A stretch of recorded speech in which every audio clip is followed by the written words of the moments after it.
দেবু আর মধু ছোটবেলার বন্ধু। বহুদিন পর একদিন হঠাৎ গ্রামের চায়ের দোকানে দেখা। কাঁচের গ্লাসে ধোঁয়া ওঠা চা, পাশে রেডিওতে ভোরের গান। গল্প করতে করতে মধু হঠাৎ জিজ্ঞেস করল, কিরে দেবু, তোর ব্যবসা কেমন চলছে? দেবু চুপ করে রইল কিছুক্ষণ, তারপর মাথা নিচু করে বলল, চলছে বললে মিথ্যে বলা হবে ভাই। এই ছোট গ্রামে সবজি বেচে সংসার টানা যায় না। অর্ধেক দিন সবজি ফেরত নিয়ে আসতে হয়। এভাবে আর কতদিন? মধু একটু ভেবে বলল, শোন, একটা খবর আছে। পাহাড়ের ওই পারে একটা গ্রাম আছে। ওখানে নাকি ভোরের দিকে ব্যবসাদারদের ভিড় লাগে। রাত পেরিয়ে ভোরে পৌঁছাতে পারলে ভালো দাম পাবি। সাহস থাকলে একদিন গিয়ে দেখ। দেবু আর ভাবল না। পরদিন ভোর রাতে গরুর গাড়িতে সবজি বোঝাই করে রওনা দিল। শুরুতে রাস্তা পরিচিতই ছিল, কিন্তু একটু এগোতেই পথটা সরু হয়ে গেল। গাছপালায় ঢেকে থাকা রাস্তা, দুপাশে গভীর নীরবতা। হঠাৎ দেবুর মনে হলো, আমি কি ঠিক পথেই যাচ্ছি? ঠিক তখনই আচমকা ঝোড়ো হাওয়া বইতে লাগলো। পরিষ্কার আকাশে কোথা থেকে যেন কালো মেঘ জমে গেল। গরু দুটো অস্বাভাবিকভাবে ছটফট করতে লাগলো, যেন কিছু একটা টের পেয়েছে। হাওয়ার শব্দে দেবুর বুক কেঁপে উঠল।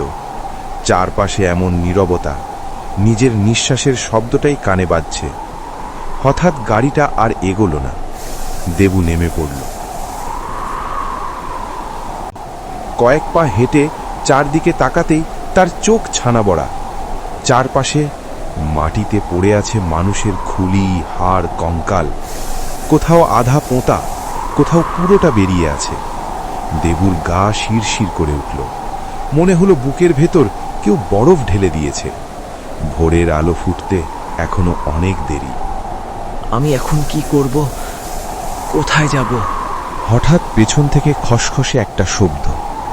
দেবু ঘুরে তাকাতেই দেখল একটা কঙ্কালসার দেহ, চোখের গর্ত দুটো অন্ধকারে জ্বলছে, ধীরে ধীরে তার দিকে এগিয়ে আসছে।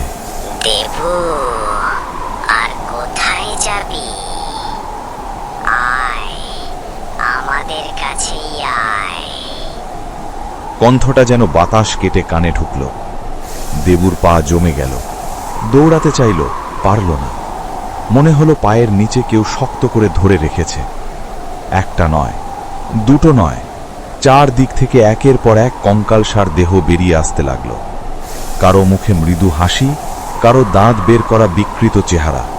সবাই একসাথে ফিসফিস করে বলছে, আয়, আয়, আমাদের কাছেই আয়। ভুল পথে এসেছি, ফিরে যাওয়ার রাস্তা নেই। হাওয়া থেমে গেল, ঝড় থেমে গেল, কিন্তু সেই নীরবতা আরো ভয়ঙ্কর। দেবু চোখ বন্ধ করে চিৎকার করতে চাইল, কণ্ঠ বেরোল না। ঠিক তখনই দেবু দেখল ভোরের আলো হালকা ফুটতে শুরু করেছে, আর সঙ্গে সঙ্গে সব অদৃশ্য। দেবু অজ্ঞান হয়ে মাটিতে লুটিয়ে পড়ল। দেবু চোখ খুলে দেখল 4-5 জন গ্রামের লোক তাকে ঘিরে দাঁড়িয়ে আছে। আমি কোথায়? গ্রামের লোকেরা বলল, তুমি এই রাস্তায় কেন এসেছ? এই রাস্তায় কেউ কোনোদিন আসে না। এই যাত্রায় তুমি বেঁচে গেলে। ভোরের আলো ফুটতে একটু দেরি হলে আর রক্ষে ছিল না। দেবু গরুর গাড়ি আর সবজি নিয়ে চলে আসে।